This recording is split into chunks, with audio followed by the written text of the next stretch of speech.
ലൈംഗികാതിക്രമ പരാതിയിൽ ചവറ കുടുംബക്കോടതി മുൻ judge B ഉദയകുമാറിന് suspension. കൊല്ലം ജില്ലാ പ്രിൻസിപ്പൽ ജഡ്ജിയുടെ പ്രാഥമിക അന്വേഷണ റിപ്പോർട്ടിനെ തുടർന്നാണ് നടപടി. ഹൈക്കോടതി രജിസ്ട്രിയാണ് സസ്പെൻഡ് ചെയ്തത്. 6 മാസത്തേക്കാണ് സസ്പെൻഷൻ.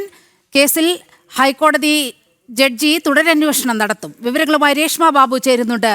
രേഷ്മ, അങ്ങേയറ്റം അപലപനീയമായ ഒരു സംഭവമാണ് ഉണ്ടായത്. ചേംബറിലെത്തിയ വനിതാ കക്ഷിയോട് ഈ ജഡ്ജി അപമര്യാദയായി പെരുമാറി എന്നതാണ് സംഭവം. ഇപ്പോൾ ബി ഉദയകുമാറിന് സസ്പെൻഷനും ലഭിച്ചിരിക്കുന്നു. വിവരങ്ങൾ.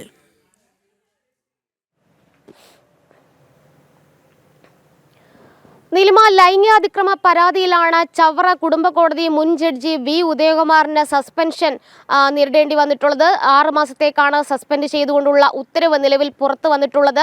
ഹൈക്കോടതി അഡ്മിനിസ്ട്രേറ്റീവ് കമ്മിറ്റിയാണ് ഇതുമായി ബന്ധപ്പെട്ടുള്ള തീരുമാനം എടുത്തിരിക്കുന്നത്. അതിന്റെ അടിസ്ഥാനത്തിൽ ജില്ലാ ജുഡീഷ്യറിയുടെ ചുമതലയുള്ള ഹൈക്കോടതി രജിസ്ട്രി ഇത് സംബന്ധിച്ച് ഉത്തരവിറക്കുകയായിരുന്നു.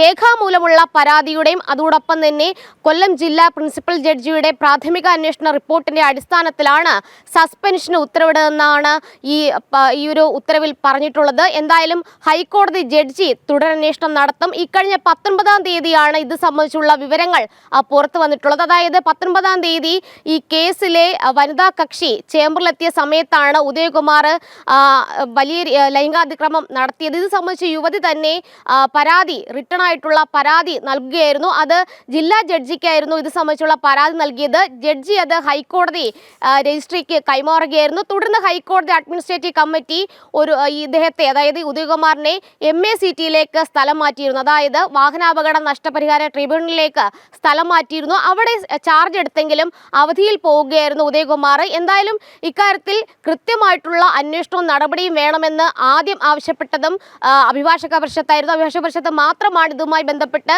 പ്രതിഷേധങ്ങൾ നടത്തിയത്. എന്തായാലും ജഡ്ജിക്ക് സസ്പെൻഷൻ ആയിരിക്കുകയാണ്.